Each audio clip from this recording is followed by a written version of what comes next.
everyone!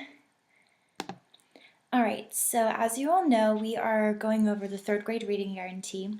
I thought it would be really interesting to include some sort of statistics and data. There was data found by the Kasich administration from a national database based on literacy. So nearly 4,000 students born between 1979 and 1989 found that students who did not read proficiently by third grade were 4 times more likely to drop out of school by the age of 19 than those who could read proficiently in fourth grade, or by the end of third grade, And students living in poverty are 3 times more likely to drop out of school if they weren't reading well by the end of third grade. So that percentage has not changed significantly in the past 4 years. We'll get to that in just a moment. But students really need a strong preschool program. I mean, those of you who already have kids, and I know I don't, but when I was observing in a preschool classroom, I saw how important preschool was. I mean, if these kids aren't learning some of this at home, and I understand some of them do, but most of them aren't receiving this kind of attention at home, especially this academic attention that they're receiving at school, students really need a strong preschool program, especially one that gets them on the right track with literacy and even mathematics. Definitely mathematics also, but it seems that literacy is the main concern here. But less than 2% of Ohio's 3 and 4-year-olds attended state-funded preschool programs last year. Less than 2%. So if you're looking at the graph right now, we're not going to really look at the money issue that's going on here, but just look at the decrease from 2009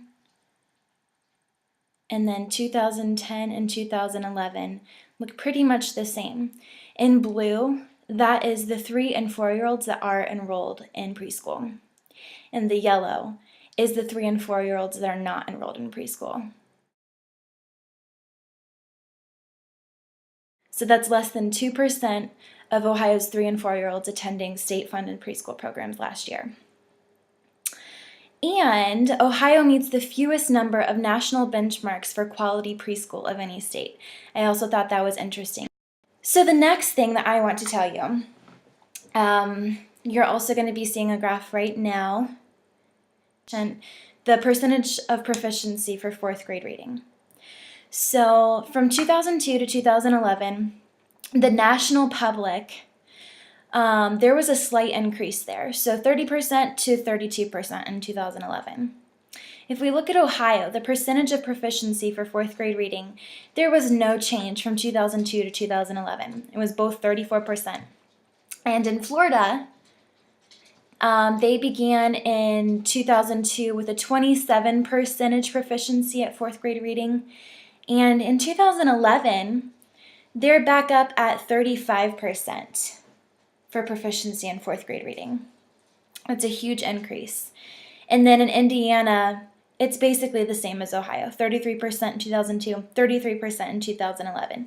So we see that Florida has this huge increase. Why? Why do they have this huge increase?